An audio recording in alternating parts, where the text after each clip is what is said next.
আপনাদের স্বপ্ন কি আছে, আপনাদের সাজেশনের উপরে ভিত্তি করে ম্যানিফেস্টো তৈরি হবে। এবং পশ্চিমবঙ্গের সরকার যদি বিজেপি সরকার হয় তাহলে সেই সরকার লিখবেন এবং সেই ম্যানিফেস্টো আমরা প্রকাশিত করবো আপনাদের মতামতের ভিত্তিতে। তাই আপনাদের কাছে অনুরোধ করব, আপনারা নিজেদের মতামত, আপনাদের স্বপ্নগুলো এই কাগজের মাধ্যমে লিখুন এবং সেই স্বপ্নগুলোকে এই ড্রপ। দাদা আসুন, আসুন দাদা, লিখুন যা মনে হবে, যা মনে হবে।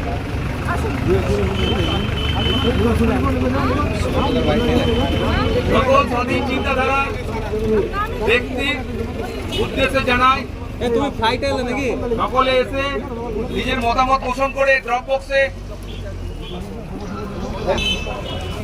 যাতে রাজ্যের সার্বিক উন্নতির জন্য আগামী যে নতুন রাজ্য সরকার আমাদের গঠন হবে।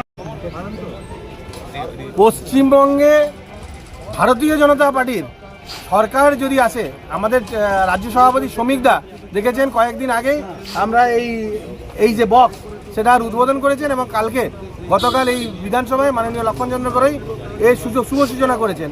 তাই আমরা এই কোর্টের চত্বরে বসেছি এবং সাধারণ মানুষ যে স্বপ্ন দেখেছেন সেই স্বপ্নগুলোকে বিজেপি পূরণ করতে গেলে বা সরকারের কিভাবে পূরণ করবে, আপনাদের মতামত এই বাক্সের মধ্যে আমরা নিতে এসেছি। তাই প্রত্যেক সাধারণ মানুষের কাছে অনুরোধ করব, আপনারা আসুন এবং আপনাদের মতামত পোষণ করুন। আমরা আজকে সকলে মিলে ঐক্যবদ্ধ হয়েছি, ভারতীয় জনতা পার্টির কার্যকর্তারা এবং যারা এখানে সাধারণ মানুষ রয়েছেন, প্রত্যেকের কাছে অনুরোধ করছি, মহিলা থেকে শুরু করে বয়স্ক মানুষ থেকে সকল মানুষ নিজেদের মতামত পোষণ করছেন। আমরা আশা করব তাদের মতামতকে গুরুত্ব দিয়ে ভারতীয় জনতা পার্টি আগামী দিনে তাদের যে আমাদের যে ম্যানিফেস্টো সেটা প্রকাশ করার। আপনার নাম? আমার নাম সুমন্ত মণ্ডল, ভারতীয় জনতা পার্টির জেলার মুখপাত্র। ভারত মাতা। ওদের সাজেশন বক্স নিয়ে বসার কাল থেকে নাটক শুরু হয়েছে।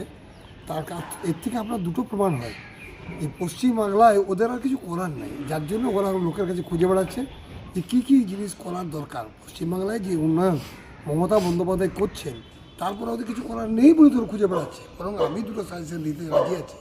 একটা হচ্ছে, লক্ষণবাবু চিন্তা করুন যে 2 লক্ষ কোটি টাকা এই কেন্দ্রীয় সরকার জোর করে আটকে রেখেছে, সেই টাকাটা ফেরত আনা গেল না। এটা ফেরত আনলেই পশ্চিমবাংলার মানুষের হাতে টাকাটা আসবে।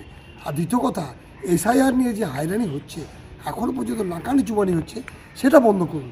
এই দুটো সাজেশন সর্বজনের হয়ে আমি বলতে পারি। আর পশ্চিমবাংলায় কোনো কিছু ওদের উন্নয়নের কিছু করার নাই, ওই সাজেশন বক্স নিয়ে বসুক, আজায় বসুক, কোনো বেকার, কোনো নাটকবাজি।